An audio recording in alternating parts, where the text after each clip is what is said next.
Welcome back to Photoshop for Photographers, and today we're going to take a look at file types. Now we're going to have two basic file types that we're going to look at. The first are going to use file types that use compression, and that compression is mainly used on the web side of imagery or photography. We also have file types that do not use compression, and those are going to be more on the print side or just general saving side of photography.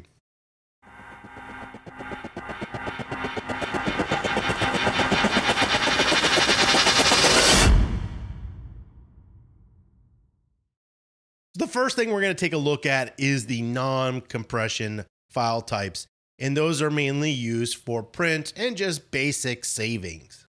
Now, we're going to take this image here, and I'm going to open up the layers palette just so you can see this. And I'm going to go ahead, and I'm not actually going to do anything, but we're going to add some layers to this image. The first type of file we're going to take a look at is a Photoshop file. And this is the file that I tend to save my toned images in. So let's say I had this image and I've completely toned it. It's how I want it to look, and I just want to save it full size. I typically use a PSD file. Now, the reason I use a PSD file is because when I save stuff out for print, I actually save it as a TIFF. So if I see a file size that's a PSD, I know that it's been toned, but it has not been sized in my head. And we'll get into that in a second. But we're going to come in here and we're going to go File, Save As. And we'll just go ahead and leave this as people. In Photoshop file is your top file up here. You're going to hit Photoshop and you're going to notice that file extension is PSD. And we're going to go ahead and save that out. And I'm going to close this window out. And I'm going to open this back up. So here's our people PSD. I'm going to open this image back up. And this image has been saved and reopened, and it has saved every bit of data as well as all of your layers inside of Photoshop. So if you edit and save your layers, a Photoshop file will save the layers as well. So if you open these up a day, a week, a month, a year later, those files are still going to be editable. And this is part of your non-destructive toning methods. So this is very important. I use a Photoshop file when saving working files. The next type of file that does not use compression, though it can use compression, but basically people don't apply it, is a TIFF file. So a TIFF file would be File, Save As, and you would drop down to TIFF. TIF. Now I have the extensions in 3 digits instead of 4, so it's going to be people.tiff. I don't want to replace that, so we're going to hit people1, and then we're going to go ahead and hit save. And so right here, image compression. So we could use a compression format if we wanted, but we're not going to, and I'm going to go ahead and hit OK. Now that TIFF file is also going to remember these layers, which is interesting because when PSD and TIFF first kind of came around, Photoshop file remembered layers, but TIFF did not remember layers. So they've changed that, and the TIFF format does support layers. However, I don't save layered files in the TIFF format. I usually size an image and save it as a TIFF because it needs to go out and print and not have any loss of quality. What does the loss of quality mean? Meaning that when you save an image, and we're going to zoom way in here, is made up of all these little pixels. And you can see there's small variances in all these pixels. A TIFF and a PSD format, remember each one of these pixels. It remembers the color and everything about this image. It saves all data. It does not throw any information away. However, when you go to the website and you start talking about compression, we're going to go to a different photo. Compression doesn't remember every single pixel in the image. The way compression works is it would be very difficult to upload TIFF files to the web because the file size is so large. We use compression in the JPEG format to reduce the size of the image. So how does that work? Well, I'm not going to go into a long, complicated explanation of how JPEG works. Truthfully, it's so mathematical, I don't really even understand the algorithm. I understand what it's doing, but I don't really understand how it works. So I'm going to basically explain this in a really simple version. We have this image of the feather, right? And look at this area back here. Me looking at this screen, this basically all looks exactly the same. Looks like this is a little darker on this side and it's a little lighter on this side. And if we look here, there's not a whole lot of tonal value differences. So the way JPEG works is it takes 8 by 8 pixel segments of an image. So what we're going to do is notice I have 8 pixels by 8 pixels, meaning that we're going to size this image down to just 8 pixels by 8 pixels. So we're going to reduce this down and make it teeny tiny and hit OK. And this is going to reduce this to 8 by 8 pixels. And then we're going to open this back up. And you can see there's little teeny subtle lines here, but you can't really see any difference in all the pixels. So what JPEG compression does, it's going to make all of these colors, even though this color and this color might be a little bit different, we can't really see or discern that difference. So JPEG compression is going to make these the same color. So anything it thinks through its algorithm that it can make the same, and when it opens up, it will replace that without much loss of quality. That's what JPEG compression is doing. So we're going to hit Command Z.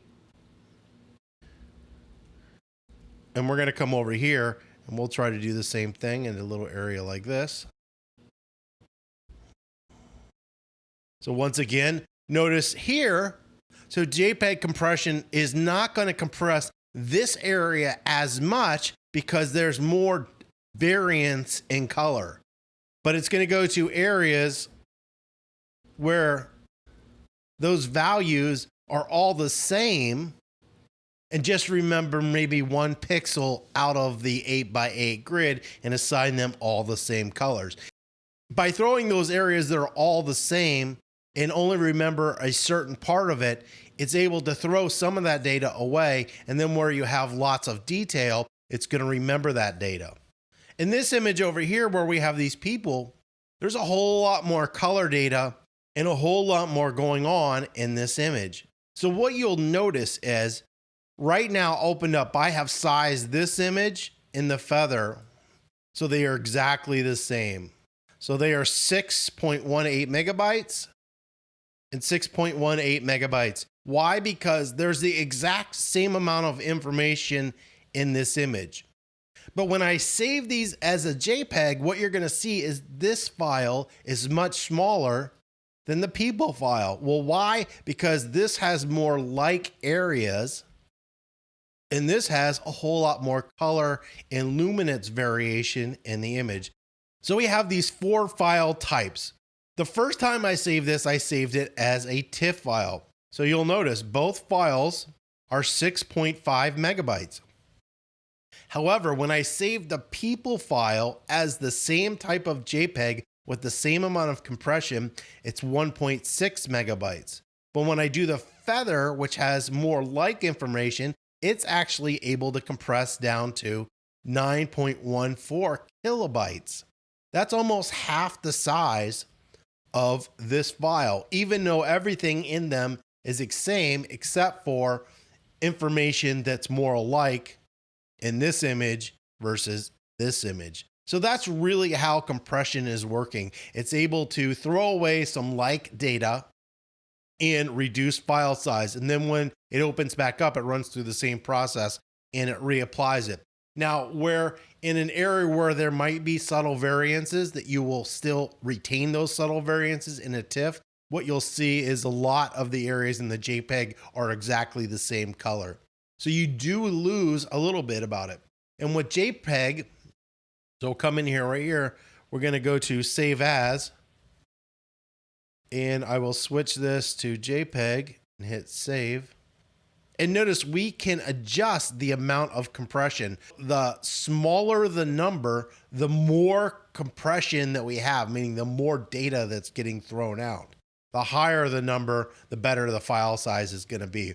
You also always want to use baseline standard when you're using JPEG. These two you do not want to use. So baseline standard, I usually do a compression of 12, but you could do anywhere from 10 to 12 with really out losing too much quality. I'm going to go ahead and hit cancel out of that. The last type of file that we have is a PNG file, or PNG as it's known. And PNG is really a very specific file. So right here I have a logo. And this logo is on a translucent background, meaning where you see this white and gray speckled area, there is no data. This is transparent. There's nothing here. So if I take this file and over here I have this green file, and I made this green so we can see what's happening. So we're going to come over here and I'm going to move this to the green. And you can see, because the background is transparent, the only part or aspects that moved in this file is the actual logo. So if I want to take this logo and save it and keep this area transparent, I need to save it as a PNG. So I will go File, Save As, and I'm going to change this to PNG and hit Save. We're going to take this same file and save it as a JPEG. So I'm going to go File, Save As, and this time we're going to save it as a JPEG file. So we'll hit Save, Save, and then we're going to just go ahead and close this window and remove this. So I've opened those two files back up. So right here we have that PNG file, and I can take this PNG file and I can move it over here, and we still have that transparent area. However, if we go to the JPEG, you'll notice that that transparent area has been switched to white. If I take this and move it over here, it doesn't support transparency. So if this was a web page and you wanted to put your logo on the web page, and we're just going to go ahead and remove this second one here just so it's easier to look at. This version with PNG, which supports transparency, is going to work a whole lot better for us than this version that has the white box. No one wants to lay out a web page and then have this weird white box over a different color. The only way that this would work was if our background was actually white, because you wouldn't notice it. When you're saving and you need to save transparent areas, you need to save stuff as a PNG file. Now, the downfall is a PNG file is much larger size than a JPEG. The last thing that we have is really GIF. I don't think GIF, or as people say GIF, is used much anymore except for an animated GIF. So we're not going to really get into that, because as far as just being a normal image, people usually aren't using that. Your main choices are going to be TIFF, PSD, JPEG, and PNG. When I save files and I want to retain all the data, I'm most likely using a PSD or a TIFF file because they retain all data. However, those are going to be much larger files. I personally use PSD as my working files, or in this case, like let's say I wanted to size this down because I'm going to print it and I'm going to make this 1000 pixels, which you would never make something that small to print. So once I've sized it and done everything to it, I would then save this as a TIFF file, meaning that it's ready to go to print. The PSD file is not going to be pre-sized. The TIFF file is going to be sized. So that's kind of how I tell the difference between what files I have. I know that all my TIFF files have been sized, and I know all my PSD files have not been sized. And then on the web side of things, most files get saved as a JPEG. In most areas where you have transparency, get saved as a PNG. Hopefully that has been helpful. You learned a little bit about the different file types and when to use them in photography. If you have any comments or questions, you can leave those below. And as always, don't forget to subscribe.